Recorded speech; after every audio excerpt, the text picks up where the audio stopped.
Hear you. Okay. So, like I said, I'm going downtown, and I don't feel like going out today. I hadn't gone out yesterday. There's all these beautiful festivals, and I don't feel like being bothered. And my birthday is next week, and I usually be partying this time. But I realized that today there's going to be a prayer meeting downtown in Buffalo, and that we're going to pray on the situation that is going down. And, this is a battle, whether you guys know it or not. And just like Carrie Fisher, the U.S. Miss USA, if you don't believe in what they say, they will call you anti-gay, which gay is not a group, it's just homosexuals. It's just heterosexuals doing homosexual activity. It is not a group of people. Okay, and so to prove it is, as soon as they want children, then they'll do whatever heterosexual activity.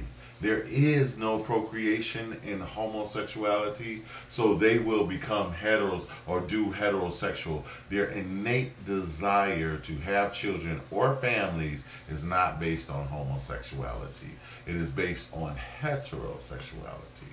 So they seek heterosexuality. Their innate desire to even have a child or being married is a heterosexual innate desire. There is no such thing as a homosexual, and there's no such thing as anti-gay or bigots. And for them to call you a bigot is being a bigot, because a bigot is someone who is hateful and intolerant. Christians are not hateful to homosexuals. Just because they don't believe in it and they got proof, let me show you here.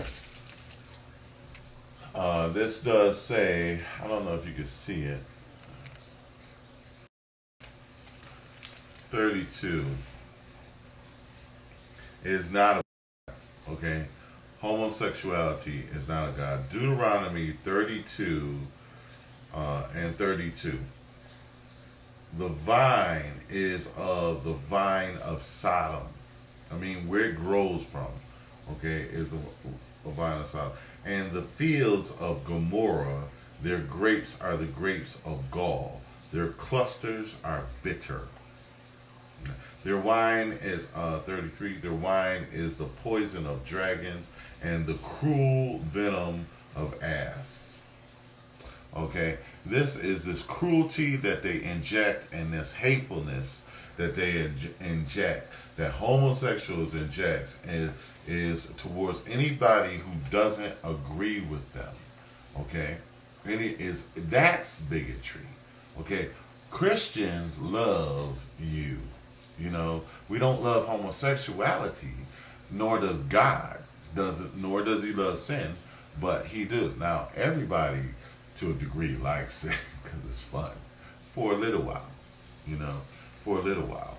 And that's the whole thing. When Jesus told the woman near the well, that, the water you drink, you have to keep coming back. The water he drinks is eternal, But everybody deals with that. We understand that. But it is not to promote it and to make it in law. And let me tell you something. Every sexual revolution in America has backfired. There is no sexual revolution. The hippies was a sexual revolution. All of a sudden, 14-year-old kids start going out there to California, where most of this homosexuality and all this stuff is, concentrate, San Francisco, California, whatever, that whole free sex lifestyle. Immediately, half of them people start dying because of diseases. And we need to start talking about it. AIDS is considered a gay man's disease, because mostly gays died from it. Most of the people who are already dead are people who are gay. The gay leader, the leader of gay rights died of AIDS a month ago. A month ago. The gay leader, the leader of gay rights died a month ago. Okay. So, we don't like to talk about it, but the reason why a lot of the black females have it now is because that the gay men that infected them is already dead. Okay? The bisexual men who infected these women are already dead. Okay? So, of course we respect the dead and stuff like that, but it's real sad to see, some of these women who are suffering from this disease, So, women generally, and that's why things become very, very different when men get involved. Because men penetrate. Women don't penetrate. They cannot penetrate each other. It's a different, but when you can go up in somebody's blood and body, it's a whole different thing. Women, they just kind of, but men can hurt and harm and whatever each other, So those are very, very particular things. So this thing about being a bigot, look up the term bigotry. Bigotry is anybody who comes against somebody who is this. And this homosexual and this gays latching on to blacks. Well, blacks, look at blacks. Blacks could do it. That's racism. Is they mad because blacks can do something that they can't, and so they appeal to everybody else's sense of racism and other white people's sense of oh yeah, blacks, intimidation and covetousness. Why should blacks be able to do something that whites can't do? That's why they align it with blacks specifically.